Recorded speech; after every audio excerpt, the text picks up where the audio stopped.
clichê que todo mundo faz, o que é o câncer de mama e tal, para você fazer sintetizar no seu tempo sobre essa questão tão importante, fala um pouco fisiologicamente o que é o câncer, como ele acontece, idade, a prevenção, os mitos, para a gente poder trocar uma ideia sobre isso. O tempo é seu aí, filha. Pronto, tranquilo. Então, assim, todo o nosso corpo, né, a gente está tendo replicação de célula, que é a menor unidade do nosso corpo, o tempo inteiro. Estou passando minha mão aqui, eu estou perdendo célula, a pele está recuperando, isso aí é constante.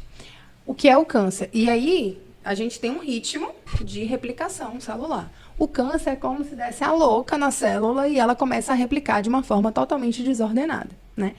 Então, o câncer de mama, como qualquer outro câncer, é uma replicação desorientada das células que ela não está se reproduzindo da forma que ela foi programada originalmente para fazer, né?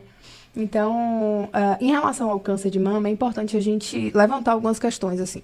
Em cada 3 diagnósticos que a gente faz, a gente consegue ter uma cura quando a gente faz precocemente, né? Então, o tempo, quando a gente fala do câncer, e especificamente do câncer de mama, ele joga muito a favor ou contra, né? Então, no teu caso, tu identificou esse carocinho, tipo, 3 meses depois, praticamente, você já estava com ultrassom, já estava fazendo químio e tal. E, assim, nem todo câncer é igual, né? Existem vários subtipos de câncer. Existem cânceres que são extremamente indolentes, que eles têm uma velocidade de replicação muito lenta, que a gente brinca dizendo assim, o paciente morre com o câncer, mas não morre do câncer, né? E existem câncer que a gente tem uma velocidade de replicação, né, da célula muito acelerada e que eles costumam ser muito agressivos, né? Então, eu não tenho os dados histológicos do teu caso, mas pelo tamanho que você relatou aí pra gente, do que ele cresceu no intervalo de tempo, muito provavelmente era um câncer que, se a gente não tivesse detectado tão precocemente, a gente estaria falando de um câncer agressivo, né? Então, na mulher, o tipo mais comum de câncer depois do câncer de pele. Então, o INCA, que é o Instituto Nacional de Câncer, ele faz uma previsão de 74 mil casos novos de câncer por ano. Então, a gente está falando de uma pandemia também. Não é uma Covid, ela não é contagiosa, mas as pessoas não têm noção disso, né? Então, quando você pega o câncer de mama, é a mesma coisa do de próstata. Também é o segundo câncer mais comum no homem. A previsão é em torno de 72 mil casos novos de câncer anualmente, né? A previsão para 2025. E aí, em relação ao câncer de mama, a gente tem alguns fatores de riscos, como a obesidade, né, é um dos fatores, porque a obesidade hoje a gente sabe que é uma doença e que causa inflamação do nosso corpo. Então, a obesidade é um fator de risco. A gente tem a questão do sedentarismo, do consumo de bebida alcoólica, né, porque tudo isso também interfere na replicação, né, da célula. E uma coisa, uso de hormônio. Aí, às vezes, a pessoa fala, então não vou usar mais anticoncepcional. Não, não é isso. Mas existem determinadas situações que a gente tem. Por exemplo, mulher pós-menopausa, que faz reposição hormonal por mais de 5 anos de forma contínua, ela tem uma chance aumentada. Quer dizer que ela vai ter? Não. Né? Não é assim, aconteceu isso, ela vai ter. Uma regra, né? Mas se eu pego uma mulher que não fez essa reposição durante 5 anos e pego a que fez, ela tem uma chance aumentada, né?